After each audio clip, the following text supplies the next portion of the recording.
anecdotes à raconter dans notre vie. Des anecdotes qui peuvent faire peur ou même des anecdotes qui peuvent être amusantes. Peu importe, aujourd'hui je vais vous raconter 4 anecdotes. Parmi ces 4 anecdotes, il y en aura une de fausse. Ce sera à vous, bande d'inspecteurs, de résoudre ce mystère. Et là qui va là. Mais bon, on perd pas plus de temps et on lance directement la première anecdote.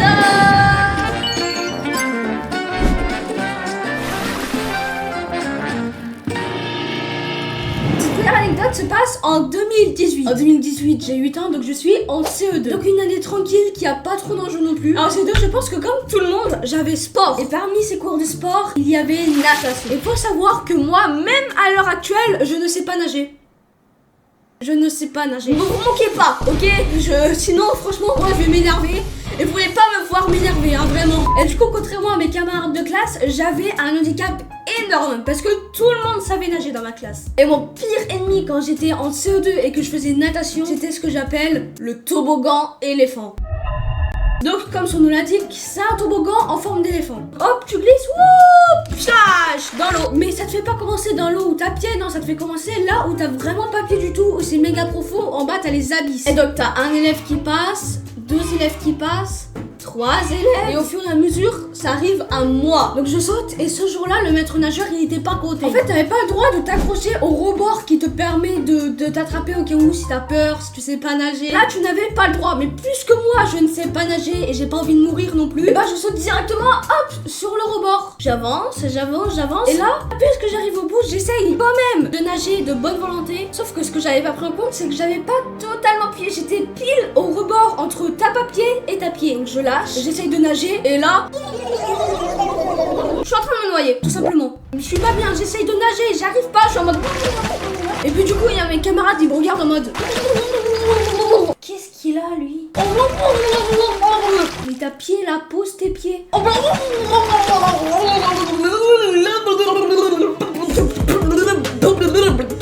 Et là, j'arrive à marcher de quelques centimètres et j'ai pied. Donc là, je remonte, je dis à mes copains, ouais, les gars, j'ai failli me noyer, mais je me suis sortie.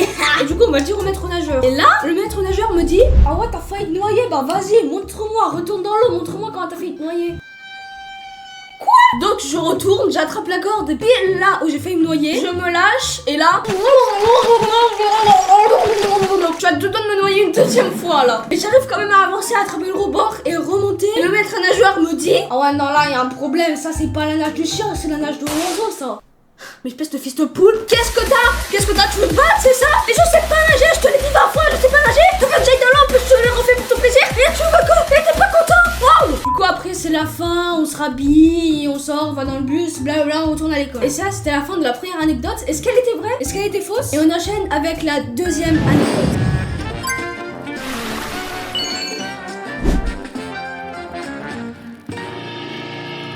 Là c'était en 2021, donc j'avais 11 ans, j'étais en 6ème. Et du coup je vous l'ai déjà dit, mais en 6ème je faisais déjà des vidéos sur la chaîne Yuri World. Il y a juste une personne avec qui je parle avec personne d'autre. Cette personne on va l'appeler Christophe. Il ne s'appelle pas Christophe, mais on va faire genre pour garder son nom. Donc on parle à Christophe, mais moi je voulais pas non plus dire que j'avais une chaîne YouTube parce que je trouvais que c'était quand même un peu honteux. Je pensais qu'on allait se moquer de moi. Et puisque Christophe c'était vraiment le frérot, à un moment je lui ai dit que j'avais une chaîne YouTube. Donc il regarde, le lendemain il me dit ouais stylé et tout, je peux le dire aux autres?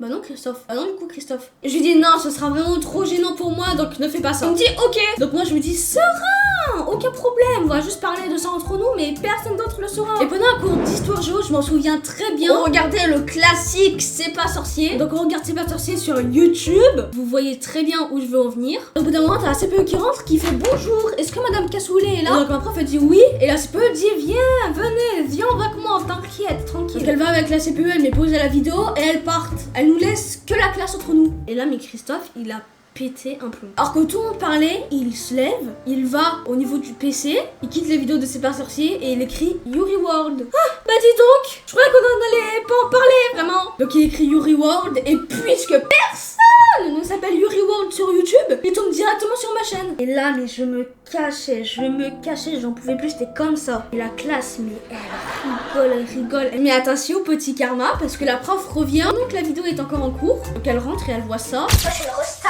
quoi.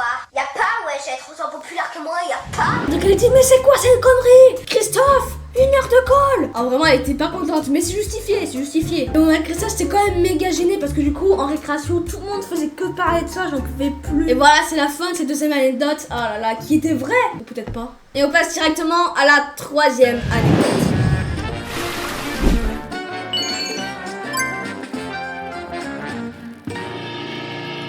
Cette anecdote se passe l'année dernière, en 2023. Et c'était pendant une vidéo que je vous avais déjà montrée d'ailleurs, qui était la Japan Expo du Sud. Et pendant cette Japan Expo du Sud, je vous ai raconté qu'il y avait 3 youtubeurs que je rencontrais. Il y avait Sdiz, il y avait Sora et il y avait Rayton. Et Rayton, c'est le dernier qui fait les dédicaces. Et en plus, c'était son stand qui avait le plus de monde. Donc on y va.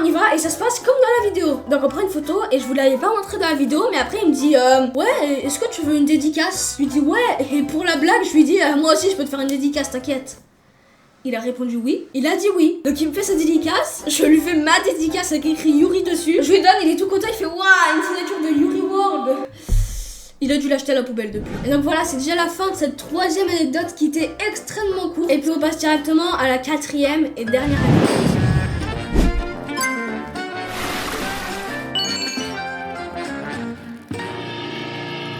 L'anecdote se passe en 2022. J'avais donc 12 ans et à ce moment-là, j'étais chez ma mère. On a déménagé depuis, mais en fait, chez ma mère, c'était un triplex. Donc il y avait 3 étages. Il y avait le rez-de-chaussée, un autre étage et le grenier qui comptait comme un étage. Et moi, à mon étage, j'avais un petit balcon. Mais quand je dis un petit balcon, c'est que tu peux même pas aller dessus. Tu peux juste te mettre comme ça, mais tu peux pas marcher dessus. T'es juste posé en fait. Et donc un matin d'été.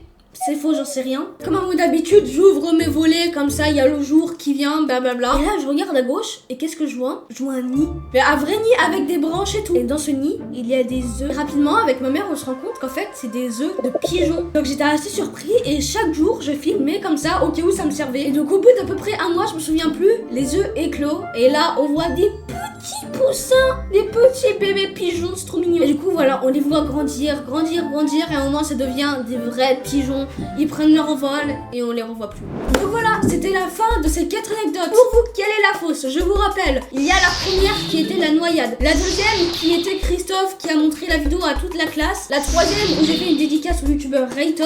La quatrième avec les pigeons. Je vous laisse 10 secondes. En attendant, vous pouvez liker cette vidéo si vous l'aimez. Ou même vous abonner à la chaîne si vous aimez tout mon contenu en général. Mesdames et messieurs, hommes et femmes, radiateurs et télévision. L'anecdote fausse était celle de Christophe. Christophe a vraiment été sincère, il a jamais parlé que j'étais youtubeur aux autres de la classe. Et du coup, les 3 autres étaient vrais. La noyade, c'était vrai. Rayton, c'était vrai aussi. Je vous montre directement l'extrait. Alors dis-moi, est-ce que je peux te proposer un petit autographe? Moi aussi, je peux te faire un autographe. C'est quoi? Vas-y, en vrai, je suis chaud. Toi, tu m'en fais un, moi, je t'en fais un. Vas-y, moi, je prends le noir. Vas-y. Oh, alors, par contre, on m'en parle que sa signature est 1000 fois plus stylée que la mienne. Ok, vas-y, bah, on fait un troc. Moi, je garde celui-là. Et celle des pigeons aussi, je sais pas si je vais retrouver les vidéos, mais je vous montre une vidéo avec les œufs et ensuite quand ils ont éclos. Donc voilà, j'espère que vous aurez aimé cette vidéo qui change un peu d'habitude. Le concept a bien évidemment été repris de la chaîne de Mastu. Et en attendant, moi, je vous dis à la prochaine. Bye!